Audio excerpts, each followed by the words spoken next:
Hello sa inyong lahat. Kamusta po kayo?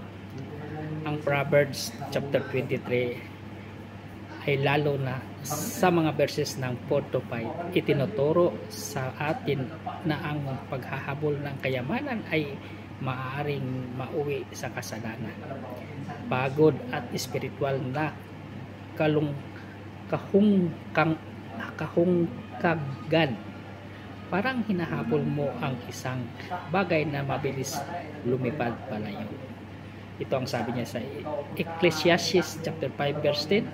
Ang umiibig sa salapi ay hindi masisiyahan sa salapi. Ito pa sa Mateo chapter 6 verse 19 to 21. Huwag kayong mag-impok ng kayamanan dito sa lupa, sapagkat kung nasaan ang iyong kayamanan, naroon din ang iyong puso. Yan. God bless us all. Thank you for watching. At salamat sa Diyos sa kanyang salita. Ingat po lagi ang ating ginagawa. At ugaliin nating manalangin araw-araw. Ingat!